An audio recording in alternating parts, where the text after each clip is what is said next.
Hello, guys. So, welcome to the fourth episode of Let's Talk Humanity with FGA. We would be waiting for our guest to come on while I pin down the topic.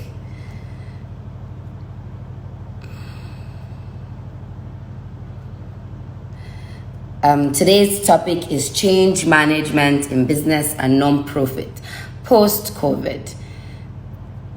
And we would be with Seyi Tinubu, and we're about to have a lot of insight on the issue. So I'm waiting for him to come online now. Hi. Good evening, how are you? Good evening, I'm fine, thank you. I'm just trying to comment and pin the topic. Yes, there we have it.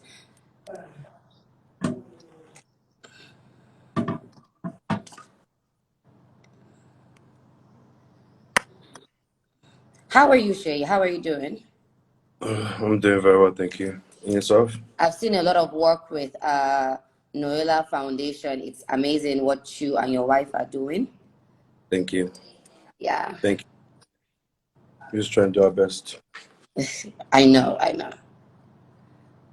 under the Okay, circumstances. so we are set to go.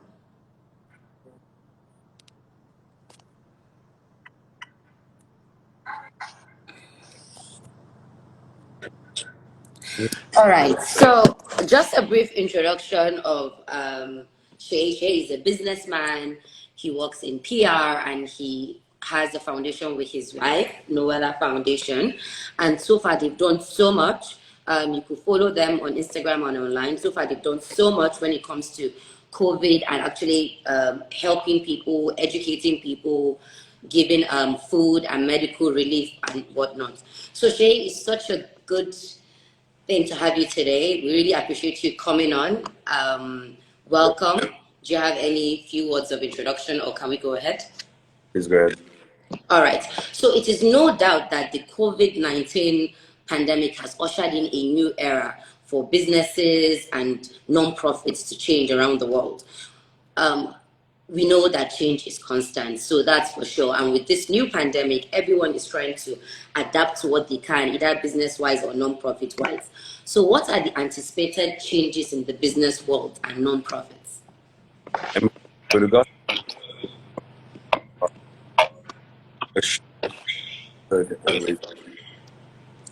I can't hear you well, you're cutting off. sorry. Is your I, connection strong? Okay. Yes, with go on. regards to businesses itself, and that's some of the we're anticipating or just anticipating already, is the change in method in which we run our day-to-day form. There's obviously it's also important to look at reinforce. I think we now invest in the sector, security as a whole. I mean, of job loss down, and of identifying new or not that obviously coming a lot of our parents, and also now identifying the more flexible ways of. A lot of people can't hear you. If you can read the commentaries, you could see that your audio is cutting out. So do you want to? Let me hand it back. Okay. I will request you back. Just go off and then you back so that I don't cut mine off. Great. I know, right? All these network issues. Sorry, guys, I am sweating. It's quite humid here in Lagos. So let's try and reconnect him back.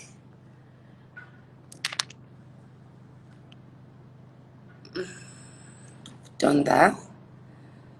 Hopefully the network really works today.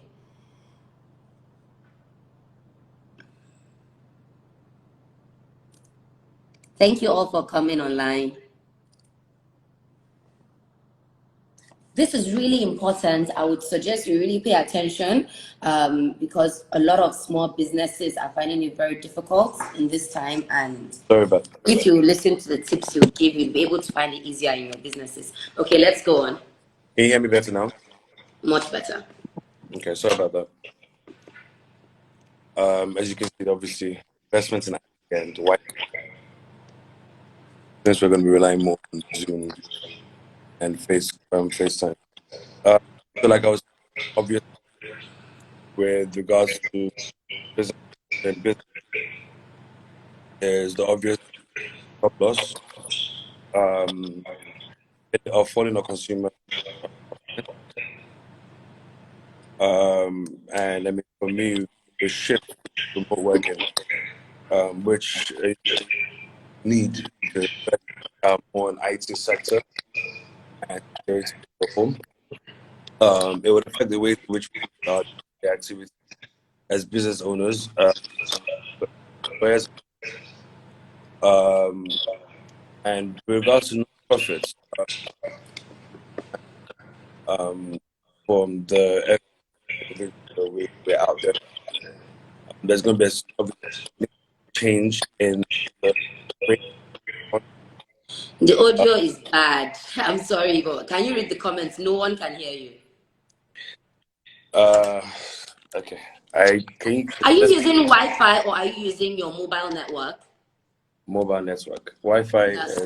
Yeah, mobile network is stronger. That's what I am using as well. I'm using my mobile network. But do you have any TV or anything on connectivity around you? If you do, just switch it off. There isn't any. There isn't any. Okay, so let's just go on. So what are you said the anticipated changes for business? You told us a couple, and for non-profits. I don't think they really heard you well. So could you just put them in list from like 1, 2, 3? Some of the ones I mentioned with regards to businesses. And I stated that obviously with businesses as well, you have to look at the fall in consumer confidence, the spending, and with regards to spending, especially, businesses will be affected in different ways with some of the difficulties that we can't anticipate or actually predict at the moment. The flexibility with regards to innovation and adaptability is now going to be very key for us now, and looking at new businesses to invest in, new fields and areas that we may want to now try and plug into. With regards to non-profits, I was saying that there will obviously be a demand for more services of non-profit organizations. Yes. Some will need to figure out how to deliver service safely and also adhering to the rules and regulations of safe physical distances or physical distancing protocols. And everybody will have difficulties and a different story. So we now have to know how to filter the truth from the lies. We also, I mean, there's quite a lot, but it's important as well, especially for foundations. The methods and methodologies of fundraising is obviously going to change as well. Monitoring and reporting strategies for nonprofits, and yeah, I mean, that's just a few of them. So with businesses, you spoke about adaptability. Now, this adaptability so far, is it costly? Because everything is based on capital. So with Nigeria's economy right now, is it easy? What's the level of how hard it is for businesses to easily become, adaptive to this situation? I mean, I know physically, you can't be in physical office anymore, so a lot of use of the internet, contactless issues and whatnot. But then there are some businesses that we've heard of that are going, under the bridge, and that's because they failed to adapt. Okay. The costs, it's probably it is a lot cheaper. But on the nation and the country as a whole, consumer spendings, etc., has obviously gone down. So economically, it's going to affect the country as a whole. So that's more of the long-term damages that I think it will do on the nation itself and some of the businesses. And I always tell people that when companies look at cutting costs, advertising is usually the first place to look at, marketing, etc. And you said earlier that I'm in PR. So it's actually I own an advertising company, Yes. and obviously when you have the lockdown where there's no one on the road, no billboard is going to be switched on because then it's a waste of diesel. So we're one of those companies as well that's affected, not even going to be affected. We're already Mm. affected. But again, it's also shown us as well that there were a lot of wastages that we didn't quite see, and the need or the want to always think that you have to be out every second of the day whilst you're awake, trying to hold this meeting here, hold that meeting there. Yes. Has also changed as well because the way we also hold meetings, communicate, and some of the mediums have actually been available for years, and Just now that being now they are used. more in use than before. Exactly. I mean, you look at Zoom, for example. You look at what we're on right now, Instagram live feed. You look at the entertainment industry. You look at is it the verses that's going on right now in the music industry? Yes. Modes of entertainment has changed. Modes of doing businesses have changed. The physical aspect obviously clearly has changed. You have an office now where from a staff base of about 200, they're coming in almost on a daily basis. Your Mm. mid-market is about 25. So again, you're now trying to identify the key essential stuff. And if anything as well, it allows us and it's allowed us to be able to identify um, those that were pretty much just coming to work every day and not doing work or collecting salary. So they were able to sleep on that. Yeah, So the massive value. cuts. There have been really massive cuts. They've been Mhm. loss of jobs. So you've mentioned these possible changes. What factors do you think they are driving them? What factors drives this change? People, people, people. People. Then processes and tools and the communication. I mean, for Mm. example, I want to say that if you look at, so let me try and move this a little bit. That's If you fine. look, I'm trying to make sure that you can still hear. No, Um, they can hear perfectly. okay, so for this new system to work, everybody must be on board. Yeah. And some of the four things that I've or we've spoken about in the past with my team are people and culture. So first, you have to consider the fact that it's a new system that people have to adapt to, and especially for our people who once they're stuck in a certain particular kind of way, it's very hard to change Yes. Change is that difficult. change Yeah. exactly. So I mean that means that the culture is key. It's one of the key aspects now, and trying to help with regards to the changes itself. Then how we measure productivity as well is also going to be important for us as well. So the HR metrics, measuring output would also change with time. Then with processes itself, new processes will obviously come in that will now be used with regards to deliverables. Then the tools and technology. We spoke about some already, Yes, from we did. Instagram to Zoom, information flow and communication as well. It's going to be very important because now organization to organization will be reliant more on transparency, complete openness as well with their communication, so transparent communications and openness. Um, then during this time as well, just to make sure that messages are clear, and yeah, just fulfill them. So people and processes is really all in your head. It's all about people. You are the main factor in your business, whether you are going to adapt well in this time or not. For every change, there's bound to be resistance. As we spoke about, we don't want our culture is the type that does not like change. But as a business owner and as a humanitarian who runs a non-profit so well, how do you manage resistance with trying to implement these changes? Because it's like you push in and people push back. You know what I'm talking about. Sorry, say that last part again. I said it's like you're pushing and people push back. You experience a lot of resistance, especially in this time when it comes to your business and your non-profit. So how are you able to handle that? I mean, I think this is where culture and our culture plays a huge role as well.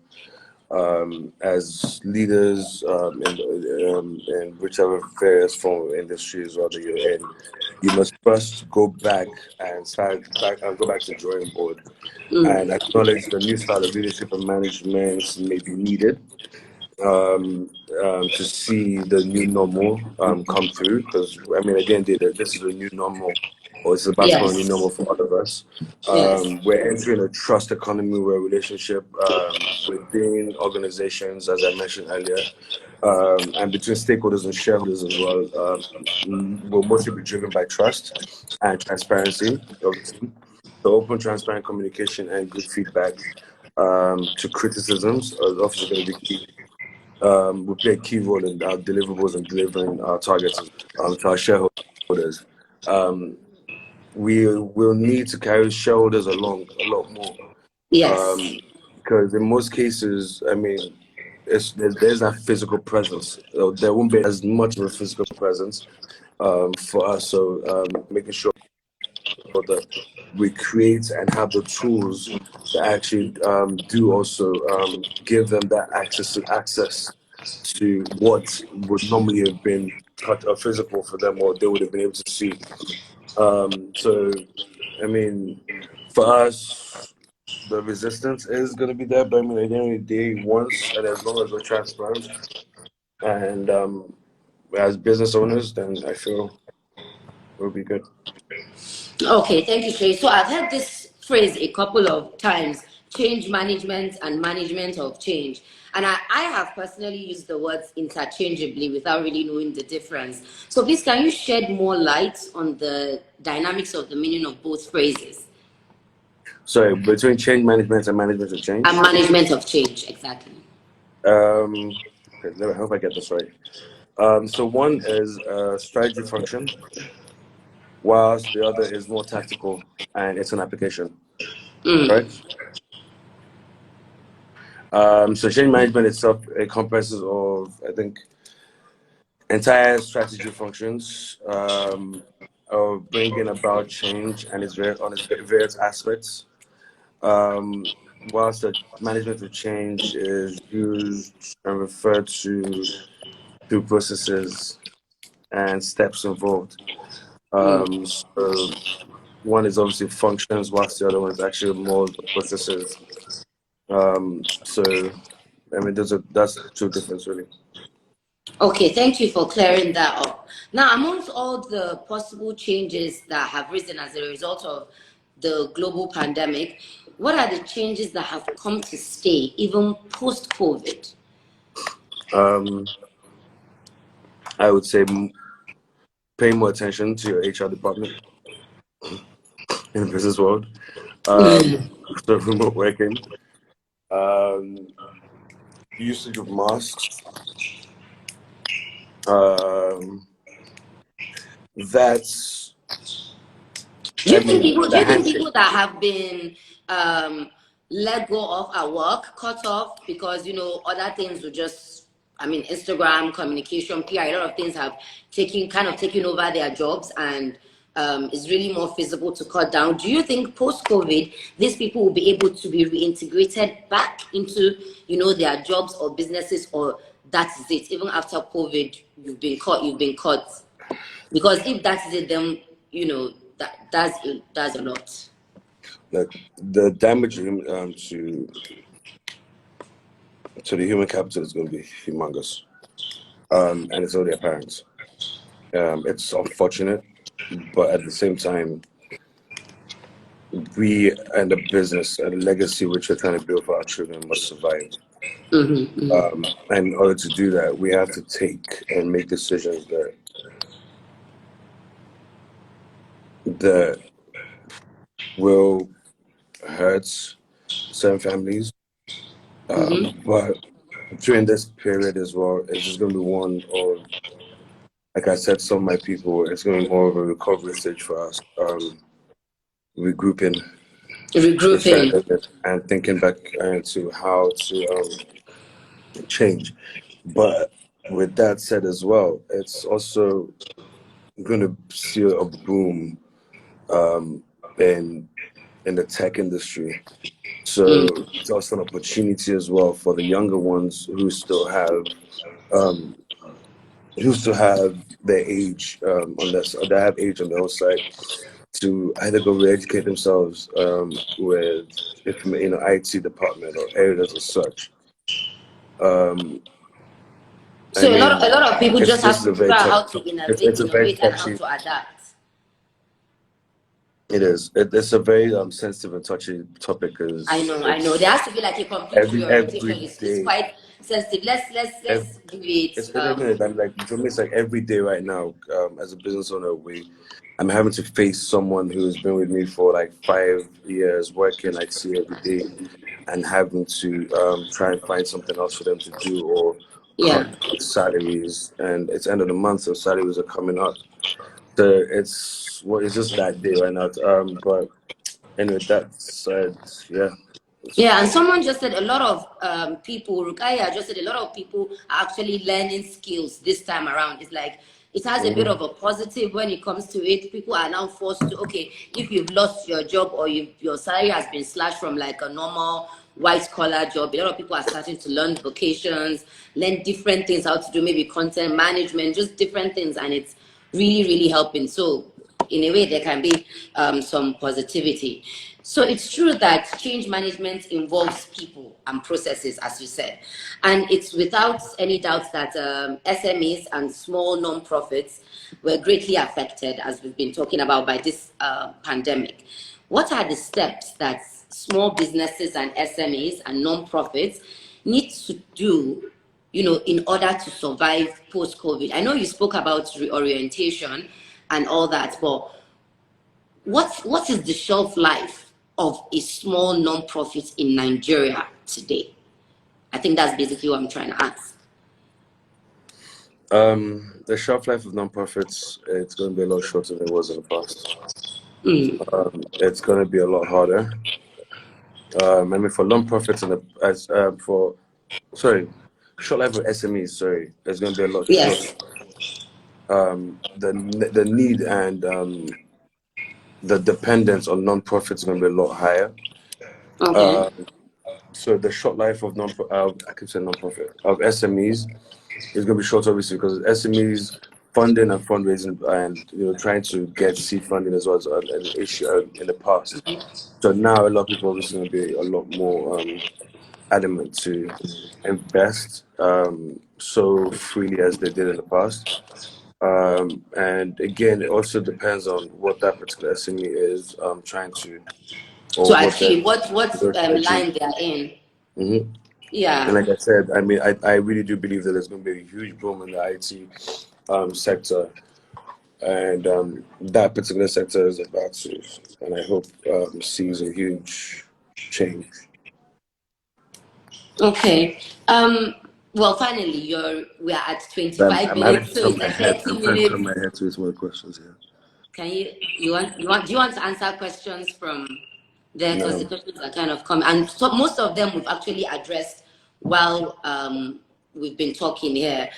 So your reputation precedes you. I mean, as a businessman, as a humanitarian, as an advocate, it really precedes you. So you are right now. You are in the wave of change. And what are those key things that you'd say it has changed? This COVID has changed personally about you.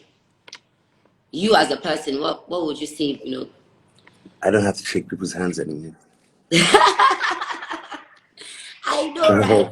I don't have to hug and kiss people on the cheek anymore. I love it. Mm-hmm. And I think it has made everybody much cleaner. You are very Yeah. conscious of, cleaning up and doing everything. But in terms of personally, like for you, maybe in your household or people you know or in your NGO, how do you think it has personally affected you? I mean, yeah, you I, don't go to work, I you're think the at biggest home, impact, but has it made the you biggest, more efficient and the, find out better ways to be sustainable in your business so far? personally, I think the one I'm looking forward to the most is being able to spend time with my daughter and my one child. I'll spend more time with them because, Congratulations, by the way. thank you. But I'm not enjoying that yet because they're not around. So that's what I look forward to the most. But when it comes to business, I'm a lot more efficient. I feel like even me as well, my deliverables are a lot more. I'm not spending time in traffic, so I'm able Time to now. management has really improved. Yes. Exactly, I'm now able to manage my time a lot better. it's easier for me not to become a lot as accessible as I was in the past. So that's To another give you personal more thing. time to actually work on what you want, on Exactly. like important stuff.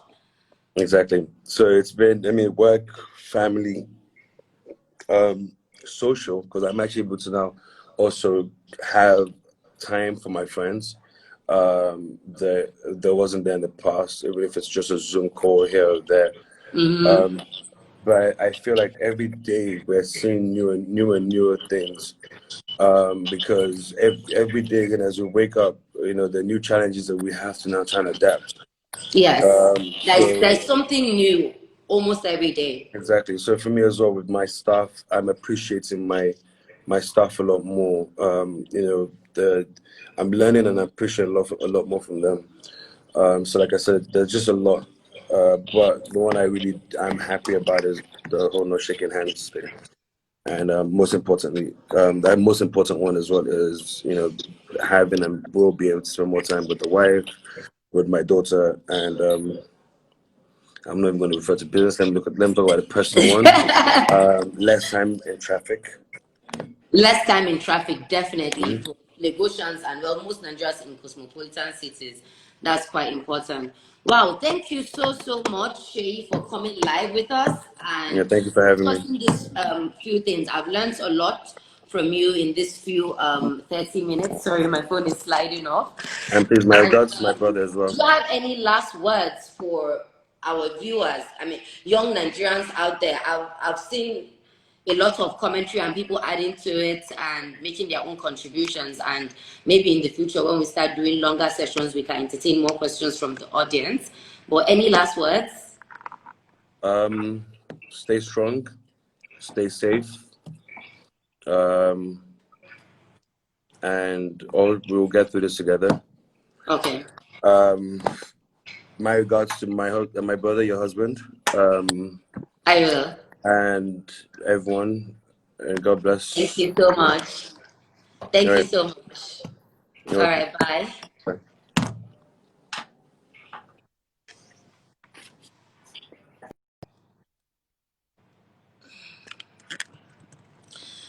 Okay, guys, so that was it. Change management in business and non-profits post-COVID. I really hope you learned a couple of things from this because I did. Um, I have noticed so far, this is the fourth episode, and I have noticed so far there's always a lot of commentary back and forth and people trying to get at each other's necks. But what I really want to tell you is please try and take away, who the person is talking to you or who the guest is or what their families are involved in, and actually look at what they are trying to give you, give each other, what we're trying to learn from each other. Because if you let, oh, I don't like this person or that person cloud your judgments, then you're not really going to learn much from life. So we're going to keep on doing this. Watch out for our next episode, and thank you for coming online. Bye.